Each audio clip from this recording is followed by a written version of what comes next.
离婚后，我被前夫打进 ICU。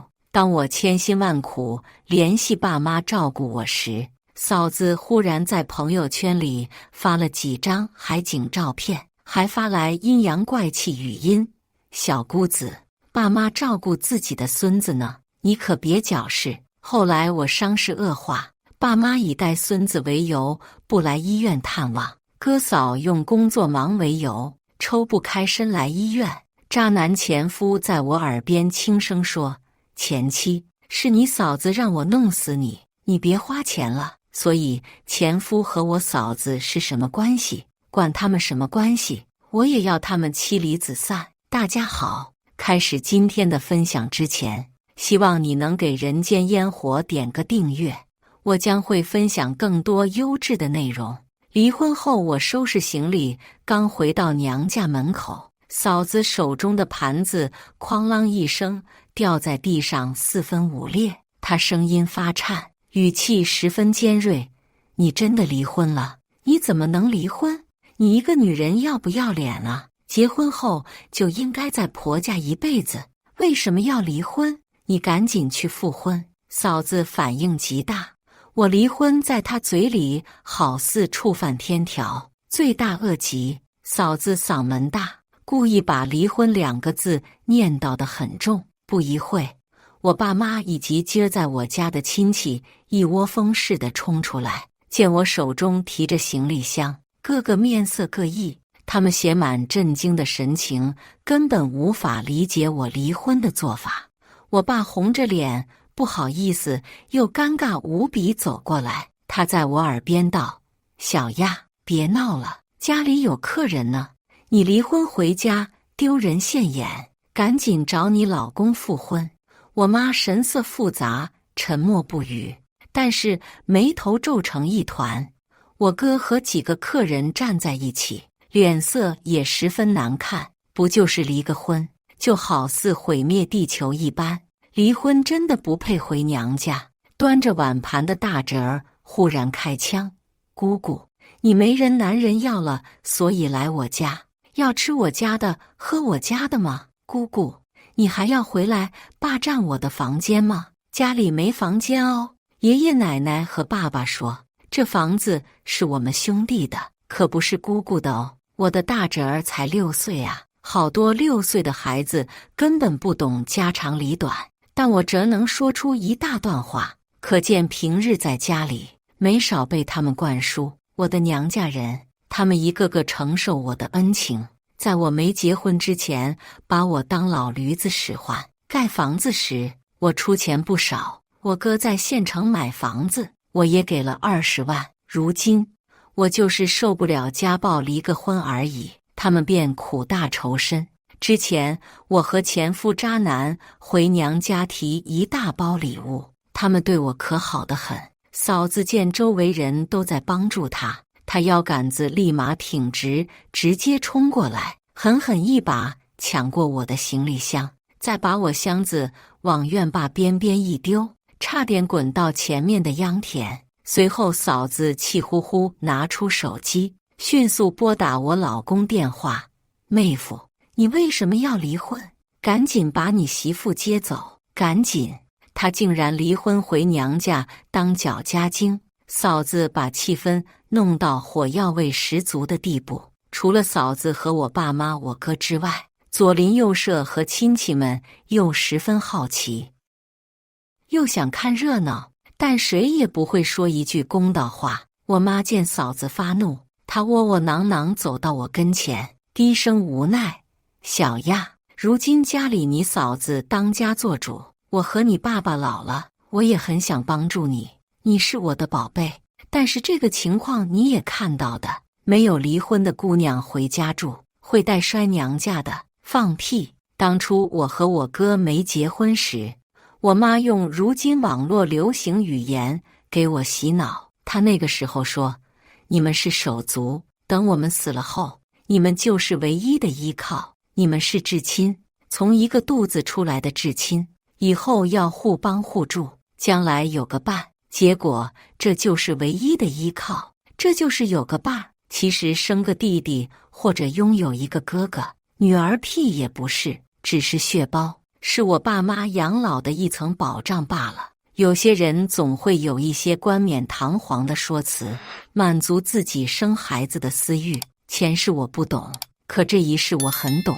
2辈子加来，我还有什么不明白？所有人态度鲜明，对我这个离婚之人不待见。嫂子见我妈站她便露出一副幸灾乐祸的样子，得意忘形，又恨不得把我大卸8块。前世我离婚后不敢回娘家，就是害怕不被娘家接受，所以我躲起来。可没多久便被前夫找到，前夫把我往死里打，娘家没有一个人搭理我，把我晾在医院里，还嫌弃我晦气。这一世我又回来了，刚离婚便带着行李回娘家，结果娘家态度比我前世预想的还要让我心寒。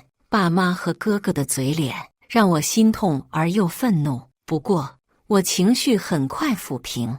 我回来就是让他们家破人亡，妻离子散，不得好死的。说够了没？既然你们都说够了，那我搬进去住。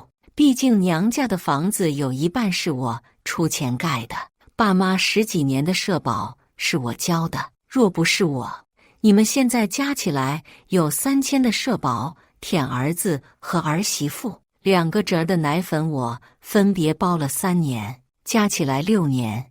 我就算回来白吃白喝10年，以前花的钱也绰绰有余。笑话，我可不会轻易离去，也不会躲起来害怕给他们添乱。我提着行李，在众目睽睽之下直接踹门而入，进去我原来的房间，即便堆满杂物，我随便收拾一下便住了进去。从今以后，我看谁敢跟我造次。为了在众人面前树立我不好招惹的形象，我从2楼窗户丢下来一些杂物东西，家里晒得旧的被褥、床单，还有线路老化的电风扇以及电壶。越丢越觉得自己很委屈，于是干脆发疯丢了一半。我爸妈和哥哥要阻止我时，我直接丢下来一把菜刀，谁来阻止我，我杀谁。我红着眼，把头从2楼窗户探出去，眼神从他们脸上扫视一遍，他们谁也不敢阻止我，恨不得躲得远远的。发疯即无敌，窝囊便遭殃，这一世明白也不晚。傍晚时分，我的噩梦前夫谭永轩终于来我家了，嫂子待他尤为热情，亲自下厨做饭买水果，把谭永轩当作座上宾。前世我就觉得嫂子和谭永轩有一腿，这一世我要证实我所有想法，看看他们是不是早就勾搭在一起。所谓的朋友关系到底是什么样子的朋友？谭永轩在我家里客客气气面对我哥嫂、我爸妈，把我家人哄开心了后，他便来我的房间。他在敲门那一刻，我浑身起鸡皮。前世离婚后，我搬离远远的，就是不想再接触这个渣男。可他依旧迅速掌握我的去向，将我打到重症监护，导致我死亡。这一世此刻，我忽然一个机灵，好像想到一点什么苗头。我不由得怀疑，前世离婚后我的去向是不是嫂子告诉他的？因为嫂子最害怕我回娘家抢占任何东西。而我记得我前世离婚找到住处后，给我妈报平安。我不敢多想，我起身打开门，谭永轩乐呵呵瞅着我，一副憨厚无比的样子。对不起老婆，是我的错，我后悔跟你离婚了，我想跟你复婚，你能给我一个机会吗？态度诚恳，可行为不诚恳。既然求我复婚，光出嘴巴，就连一个苹果都没给我带来，给我的只是最廉价的复婚请求。可以，我可以给你一个机会，但是有几个条件：1个月后再复婚，这1个月你住在我家，同我家人在一起。1个月后，若是我觉得你合格了，我再跟你复婚。我现在要把他留在家里，看看他和我嫂子会做出什么事，报复他们的事。这1个月之内，我也要做到。不待谭咏轩开枪，我又提出第二个条件，并且你再准备好10万彩礼给我爸妈和哥嫂。为了不让爸妈和哥哥找我麻烦，10万块钱是我虚假的投名状，我假装不沾染10万，让他给我嫂子，他必然愿意。而且被看在10万块钱的份儿，爸妈我和哥哥不会扯着嗓门让我滚。1个月赚10万，娘家人必然心动。谭咏轩嘴角肌肉隐隐抽动，浑身怒气却隐忍不发，很难受吧？跟我结婚期间，时刻冷暴力，对我各种羞辱，好几次拿刀威胁我。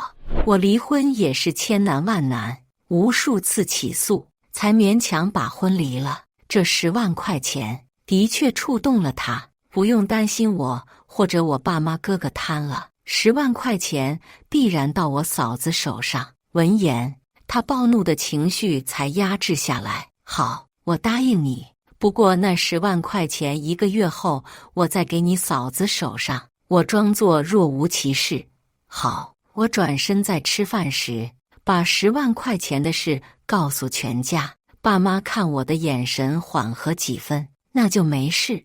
1个月后你们复婚，女婿是好女婿，可是小亚，你也要做好一个当妻子的本分，知道吗？男人都有点脾气，引导不了男人，可是自己的问题。我妈闻言，渣男愿意给10万，便改头换面斥责我，讨好谭咏轩。我默不作声，而是仔细观察嫂子和谭咏轩，结果发现2人不断进行眼神交流，眼神里有电似的。为了创造机会给2人，饭后我急忙撺掇我哥：哥哥，你出门帮我买点日用品回家，我给你买一个剃须刀。我哥早就馋一个牌子的剃须刀，只是嫂子把钱压得紧，如今我开枪，只要帮我就有剃须刀。我哥自然乐意，他拿着我给的钱急忙外出。这个下戏，我急忙观察嫂子和谭咏轩的一切。我又支开爸妈出门买菜，再假装出门，实则躲在柜子里的那一刻，我听到嫂子和谭咏轩不可描述的声音，他们肆无忌惮，驾轻就熟。1个小时后，谭咏轩抱着嫂子：你爱无比，阿莲，我一定会复婚，让你小姑子不得好死。嫂子心满意足。是啊，那贱人从上学开始就让我厌恶，好不容易让你娶了她，你就千万不让她好过。你放心，我的一颗心永远在你身上。我不喜欢他们家任何一个人。嫂子一番话释放的信息太多，震惊的我在原地几乎石化，脑子里不断搜集他说的每个信息。原来他嫉妒我。上学的时候，我和嫂子是同学，但是我成绩好，大学本科毕业。毕业后，我找到不错的工作，处处压他一头。没想到她转身嫁给我窝囊哥，再撺掇家人撮合我和谭咏轩的婚事。爸妈讨好嫂子，便逼着我嫁给帅气工作稳定的谭咏轩，说我嫂子不会害我，给我找的肯定是最好的男人。当时我看了谭咏轩几眼，觉得他相貌不错，加上那个时候我很珍惜爸妈和手足关系，而且网上还说爸妈相中的婚姻肯定不会出错，所以我本着嫁谁都是嫁，还不如嫁给爸妈看中的心思胡乱结婚了。结婚1年内，谭咏轩毁了我的工作，没事就在我公司闹腾，造谣我劈腿，到处找男人，导致我失业。我好不容易离婚，他又听从嫂子的话，对我进行毁灭殴打。前世他们2人对我作恶是那么的成功，原来一切根源源于我嫂子。我恨他凭什么因为嫉妒我就要毁了我？我恨不得他死。不，我不仅仅恨他一个，我恨所有人，包括前世放任我死去的爸妈。我双手紧紧抠住手掌心，疼得我掉眼泪。我想着如何报复他们所有人，可是嫂子又发话了。她淡然说：“亲爱的，2个儿子养大后，我让他们认回你，2个侄儿和我家没关系。前一刻我还想着嫂子嫉妒我，所以故意嫁给我哥，唆使我和谭永轩结婚来拉下我。没想到还有一部分原因在这里。我爸妈身体健康，可以带孩子。我哥妻管严，没主见。谭永轩无父无母，若是嫂子嫁给心爱的谭永轩，必然没人带孩子，只有嫁给我哥这个怨种，我爸妈必然赶着带孙子，还倒贴自己的养老金。嫂子打的是让我爸妈我哥竹篮打水一场空的主意，等孩子大了，不需要我爸妈帮忙，便带着孩子认祖归宗。妙极了，妙极了！爸妈和哥哥的报应原来早就来了，甚至只要我说2个孙子不是我家的，便马上家破人亡的惨剧。这一刻我几乎要笑死。没多久，外面有人开门，我哥回来了，看见嫂子和谭永轩靠在一起，我哥十分诧异：“你们在干什么？”我嫂子急忙起身，语气却十分从容：“心脏看什么都脏，我们能干什么？”我哥反而不好意思：“也是我想多了，我妹妹还在呢。”这会嫂子和谭永轩已经穿好衣服，只是粘在一起。嫂子又开腔说：“谭永轩是我的妹夫，跟我还是兄弟呢，2个哥们就算睡在一起，也是清清白白。”我哥不好意思一笑，深以为然：“是我想多了，对不起老婆。看吧，老实巴交的哥哥。”嫂子随便几句话，他就信以为真，还给嫂子带了31杯的奶茶，外加一个小榴莲。嫂子这才给了一个笑脸：“还不错，知道对我好。”我直接激动地翻白眼：“我哥我爸妈真惨，他们惨得让我激动，怎么办？”1个月的时间十分漫长，这段时间谭永轩卯足劲对我好：“小亚，我带你出去转转吧。”“小亚，对不起，以前都是我的错，这是我亲自为你做的饭菜，你尝尝合不合胃口。”“小亚，我把你的衣服全部洗干净了，还把你几双鞋子给刷了。”从未见过如此卑微的谭永轩，好不容易用行动来挽回我的心思，但是却1毛钱舍不得给我出，用我的洗衣粉，用爸妈养老金买的菜，用最廉价的出门啃6湾来讨好我。现在讨好孩子都要1颗糖呢，他对我真1毛不拔。我实在不耐烦，便从他手中夺过碗筷：“这饭菜是我妈养老金买的吧？你来我家10天，买过1袋盐没？”谭永轩闻言后倒是没脸红，而是据理力争：“你自己也有一些钱，为什么非要问我要？你想当一个捞女吗？每个人都要自食其力，不要总想着要别人的。我的钱不是打水漂来的，凭什么给你？结婚我就没花过他1分钱，第1次结婚的彩礼是嫂子拿着的，他没什么不满。然后我从未碰过他1分钱，养成了他这个铁公鸡习惯。如今就连求我复婚，他也不肯付出1点，简直穷凶极恶抠搜。他的钱只肯给我嫂子，爱在哪里，钱就在哪里。他对我必然恨极了。你说的很对，你潦草的诚意，我应该接受，而不是讽刺。不过，倘若我不想接受呢？谭永轩急了，他顿时使眼色给我嫂子，嫂子微不可见给他点头，他才偃旗息鼓，然后说出门有事，待晚上回来时，他从县城给我买了1瓶香水，聊表他所谓的诚意。这香水牌子我可太清楚了，折后价29。他捧着香水，温柔万分：“这是我送给你的香水，算有诚意吧？”我笑而不语。有意思，事情越来越有意思了。转眼1个月期满，谭永轩毫不犹豫拿出10万，在人多的时候交给我嫂子。大庭广众之下，他树立了一个好形象。这10万块钱我给了嫂子，嫂子当家做主，长嫂如母，这是我复婚的诚意，还希望我能和小亚重新结婚。嫂子拿着10万现金，眼里含着微笑。我妈低着头，沉默不语。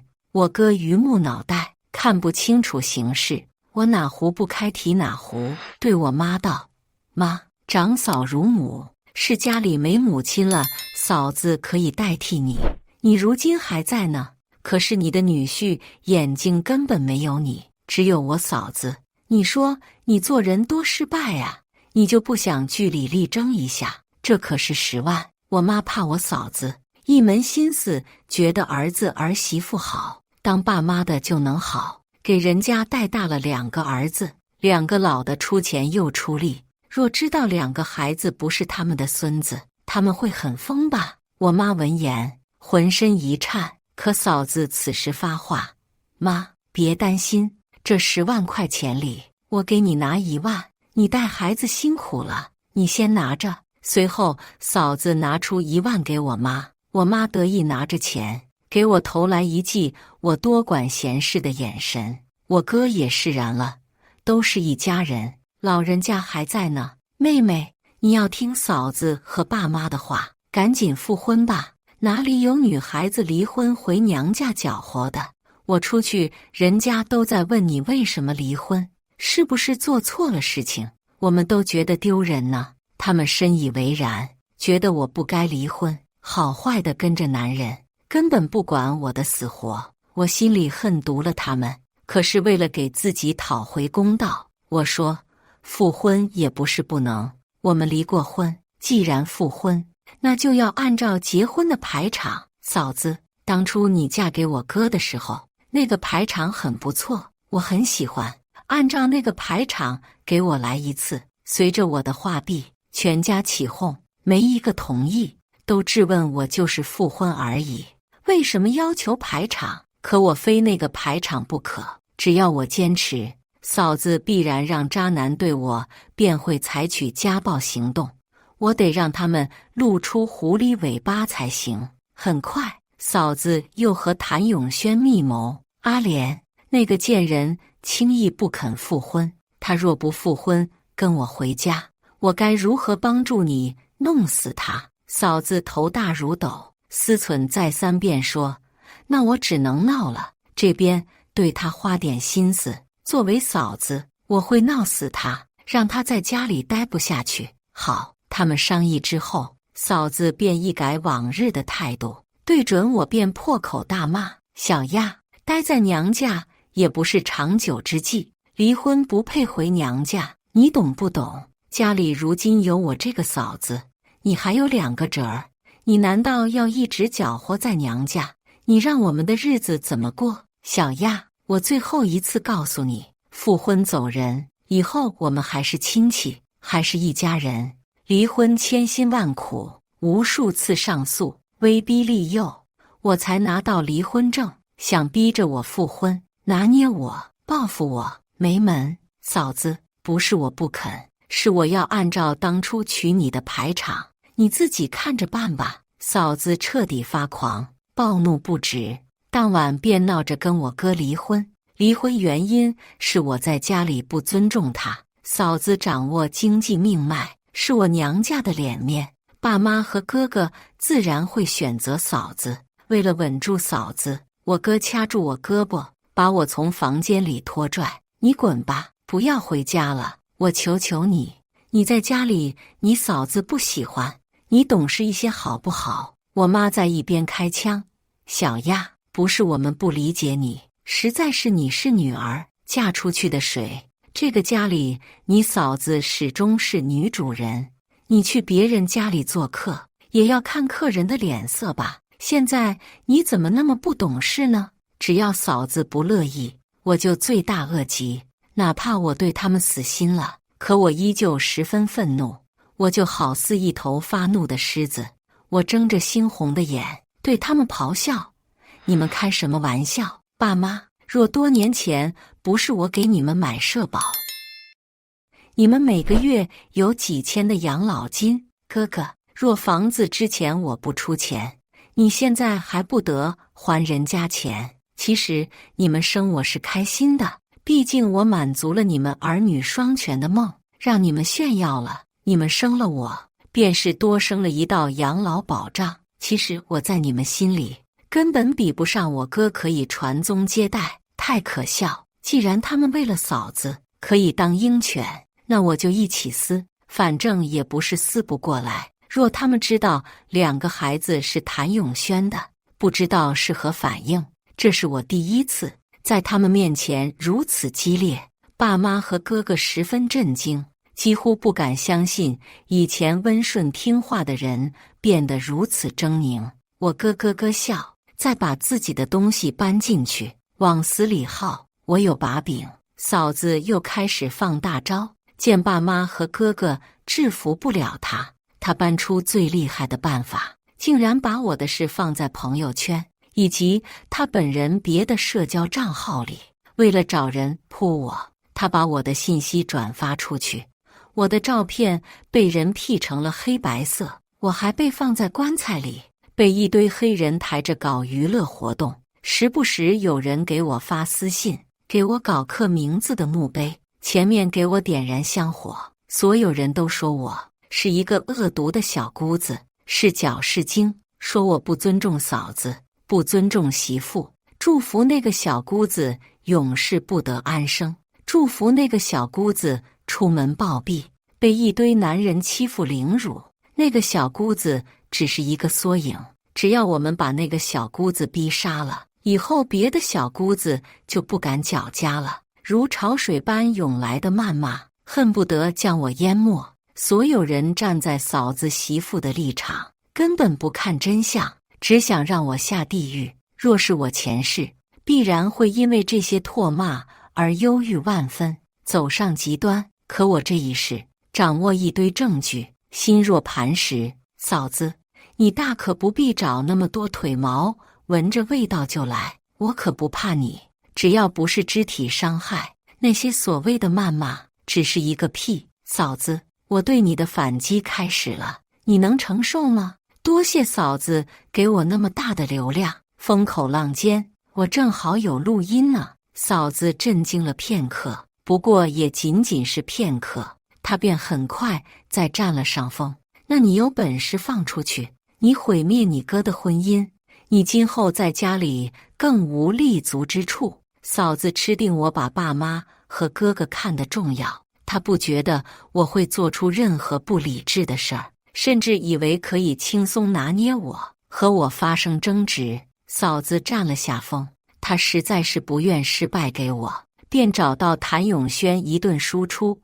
谁让你当初跟他离婚，结婚时你就该把他打死，只有他死了，我才安生。你还是不爱我，明知道我嫉妒他，明知道我想毁灭他，可是为什么不把他家暴死？我恨你恨你恨你，现在还让那个贱人掌握了我们的证据，你赶紧走，离开我家。谭永轩是一个听话的，在嫂子的嚎叫之下，他急忙抽身走人，绝口不提复婚之事。眼看复婚没着落，爸妈哥哥对我意见又很大，总觉得他们没面子，他们又想找我撒气，我只好对他们吐槽，好好看看自己的有没有断子绝孙。撂下一句话，我便开始在网上手撕嫂子。可是儿媳妇太占优势，即便我放出来一段对话，注明嫂子和妹夫有关系，依旧是一片声音。那又有什么问题？你们家不做人，嫂子好不容易来你家，本来是抱着好好过日的心态，你们家做了对不起她的事，可笑。哥哥可以劈腿无数个，还能立一个养家糊口的牌坊，嫂子都那么伤心了，找一个知冷暖的人，却被姑子送上来。姑子别编排嫂子了，也不看看自己的嫂子多委屈。无数评论把我放出去的证据很快淹没，我投出去的录音就好似一小块冰沉入大海一样，起不了半点涟漪。我笑了，只有一点录音，但是我有更多的录音。他们也不怕反转吗？不过不着急，我要慢慢放。兴许知道我有大招，嫂子对我的态度竟然软和不少。她拉着我买了一堆东西，仔细一看都不是便宜货，可比谭咏轩给的东西有诚意多了。小姑子，我知道你恨我，但我还是那句话，不想你家里出问题，你就闭嘴。以后我让你住在家里头，我们井水不犯河。他也害怕了，我从他脸上看到慌张之色，我还以为他不怕呢。我轻声笑道：好，我们井水不犯河水。可是我想家里出问题呀，我想看着他们在泥潭里挣扎。我转身放了更多证据，嫂子嫉妒我，才嫁给我哥来收拾我，让谭咏轩搓磨我的证据，以及我被谭咏轩暴力相对的证据。至于2个孩子不是亲生的，我本想一股脑发出去，但是想想众人一下子接受不了这么多，所以缓缓再发，暂时给爸妈我哥一点希望。这一次的反击，嫂子应该无法承受吧。很快，我发出去的视频语音出了效果。这嫂子有病吧？嫉妒自己的小姑子，就想这个法子去毁灭人家。嫁人家哥哥，又不喜欢人家，原来是为了让妹夫殴打小姑子。这嫂子根本不是受害者，她完全是心理扭曲。之前可以骂我，现在骂嫂子。嫂子之前把他们当枪使，造成那些人的100倍怨恨，几乎没几个人同情我嫂子，骂得我嫂子一夜未睡。早上起来时，眼睛是肿胀的，眼里布满红血丝。谁看了不说一句嫂子活该？嫂子出门后，恶狠狠盯着我，好似在骂我出尔反尔。我走到嫂子跟前，低声道：嫂子，说了井水不犯河水，那是以后家里的事，我也不想管。我爸妈我哥过成什么样，和我有什么关系？嫂子破音了一般：小姑子，你当真心肠歹毒。我爸妈和哥哥虽然经过这件事，对嫂子也是真的怨恨，可他们终究不敢唾骂嫂子，毕竟嫂子还有2个孩子，不看嫂子也要看孩子，所以只是对嫂子不理不睬。爸妈他们依旧没跟嫂子闹掰的迹象，嫂子却惶惶不安，便开始挑唆我爸妈针对我。嫂子依旧那个态度，让我哥打我。老公，你把小姑子教训一顿，把她赶走，只有把她赶走，我才能反省，我好好过日子。以后我不拿钱，我只好好养孩子，让你没后顾之忧。嫂子是疯了吗？这个时候还要刺激我，可见只要能让我脱一层皮，他脑子根本拎不清。他恨我，嫉妒我，已经达到癫狂失去理智的样子。我哥便来赶我走，他比任何时候都要严肃。在他开枪之前，我只好拿出2个孩子不是他亲生的证据。哥，嫂子的孩子不是你的，是我老公的，你听到没？嫂子拼命拉着我哥的手，眼泪止不住解释：老公，不是的，是你妹污蔑我，孩子是你的，这是证据。嫂子，你还狡辩什么？我拿起手机，加大音量，让嫂子和谭咏轩的聊天声音奇大无比，引来不少村民驻足围观。最近我们家丑都传得沸沸扬扬，成了村民的茶余饭后。我就不信我哥还能被嫂子影响，那又如何？血缘关系有那么重要吗？孩子都和爸妈有好几年的亲情关系了，外面大把人收养孩子，那也没血缘关系，但还不是对孩子好，孩子将来长大还不是孝顺。我扑哧一笑，都这个时候了，嫂子还在狡辩，证据确凿。我看见我哥脸色越来越难看，我爸妈都黑着脸，但不再是针对我，而是针对嫂子。他们在嫂子面前是老实人，如今老实人被欺负狠了，嫂子讨不到好果子。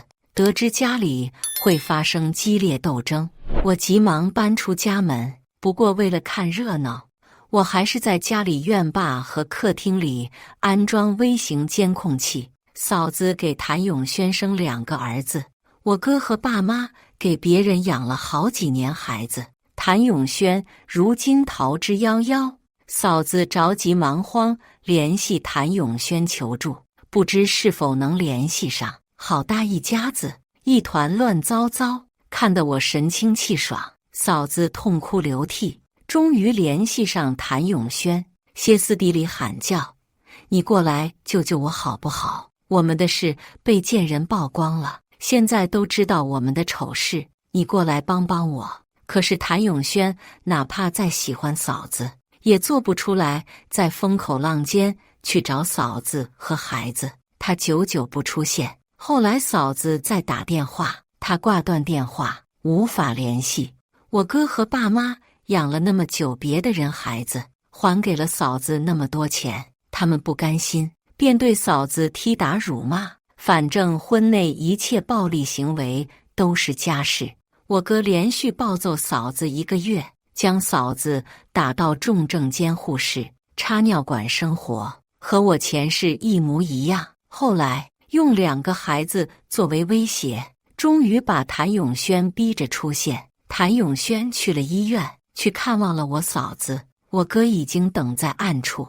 谭永轩出现那一刻，我哥疯了似的把他按在地上，2人扭打一团。在医院里，我哥重伤谭永轩，为了让谭永轩永远不得好死，我哥招招致命，把谭永轩打了一个重症昏迷，不知何时醒来。自然，我哥也被抓了进去，这辈子都得在里面，永远不得出来。我爸妈失去儿子女儿、儿媳孙子，2个孤寡老人一夜之间白了头，谁说不是报应不爽呢？看见爸妈以泪洗面的样子，我不得不发一个视频刺激。视频里我光鲜亮丽，面色极为红润。